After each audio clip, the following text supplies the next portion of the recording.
district. I started as an elementary teacher, worked at Longfellow, 4th and 5th grade, and in the 10 years I was there, I went through 5 principals. So I learned quickly that the principal isn't my management system. You know, and I think that was a terrific life lesson for me.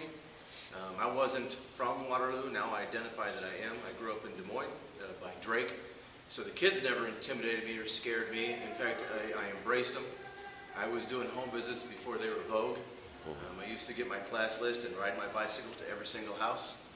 And it became something that the kids looked forward to if they got assigned to me. They expected to see me on my bicycle, usually with a flat tire on the east side of Waterloo. But that's what I did. And then I would take team leader days, back when we had those, and use those to schedule home visits during the school year. And then, of course, after school.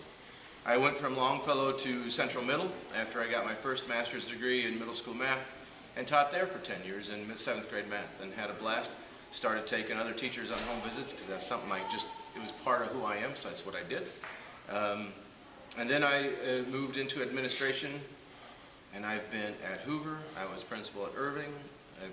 Now I'm here. So it's just something that's in my blood. It's my passion. Communicating and building relationships with kids and their families is key to any academic success. You can't push the academics until you understand the kids, until they trust you and know that if they screw up and fall down, you're going to pick them up, brush them off, maybe give them a swat on the butt, figuratively. But you know, you're going to do that, and you're going to embrace them for who they are. The good, the bad, the ugly. You're going to embrace all of it. You just have to. So that's my history in a nutshell. This is Neldrika Whitaker. She's our lead teacher. She was also my lead teacher at Irving back in the day.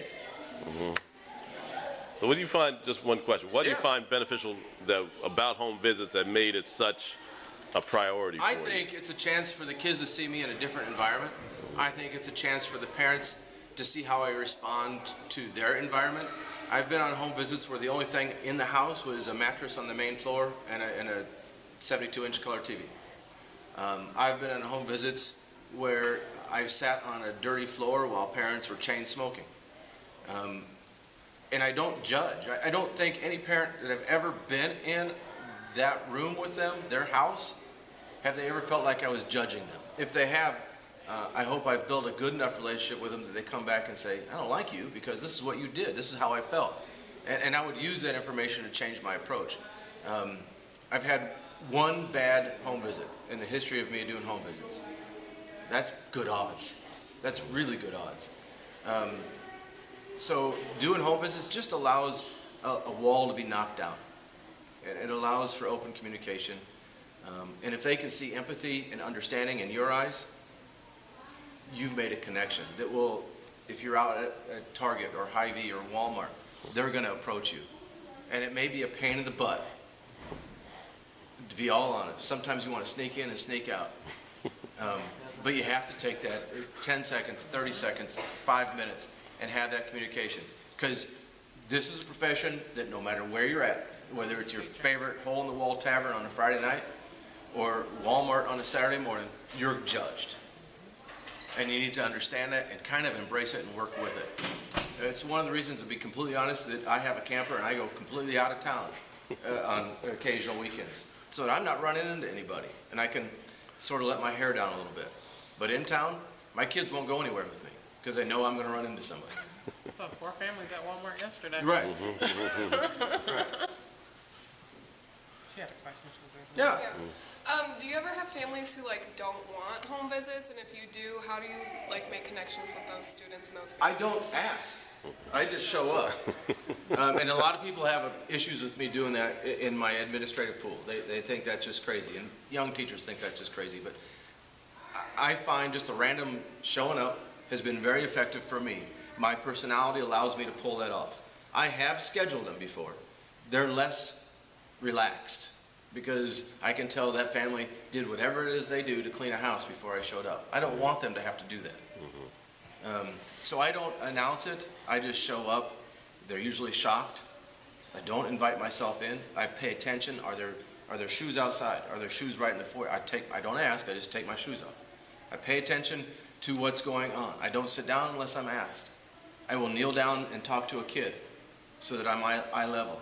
But I pay attention to their customs, whatever they have set up in their house, and I just mold myself into what I think their expectations might be. I've I had wouldn't great suggest success. that, but I will say, Mr. Tooney is one of the best at connecting with parents. That is why he could do that. That doesn't come natural for everybody. A lot of people have to work on that. You would work on that by starting, what we did is, I required the teachers to do 6 home visits. Let people sign up, because I tell you what, once a couple people sign up and kids hear, well, you came to my house, or you came to her house, when are you coming to my house? Yeah. Then other kids will want that. Tooney that's just who he is, that he can do that. He is one of the best administrators, teachers, anything I've ever seen with his ability to engage and interact with parents. But I would not suggest that you show up on your bike at somebody's at a parent's house. Well, and I'm just gonna put that out there. That's a Tooney thing, but I wouldn't suggest that. And I will add to that you can also meet at a neutral location. Yes. If you know they have younger children, well, how about I meet you at the park? And we can have a conversation there. Or how about I meet you guys at Dairy Queen or something like that. So then they're like, okay, you're not coming in my home because I know it's a mess, but definitely they'll meet you somewhere. Or, maybe even, hey, I know you work at this place. I can meet you during your break or something like that. So it doesn't have to necessarily be in their home in regards to that. And even like how Stephanie or Mrs. Mohon were saying, setting them up ahead of time. Families love having you in their home.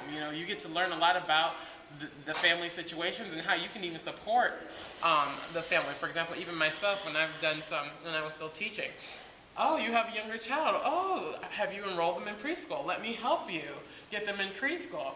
Other families, they know that you're coming. Hey, I had a whole smorgasbord of fried chicken and their customs and all that other kind of stuff just laid out for you because they appreciate you coming there. They want you there in their home, and they know that you're not coming to intimidate or to get their kids in trouble, but just to, hey, I just want to meet you and get to know you so I can better support your kid. And don't do it by yourself. When you're learning the ability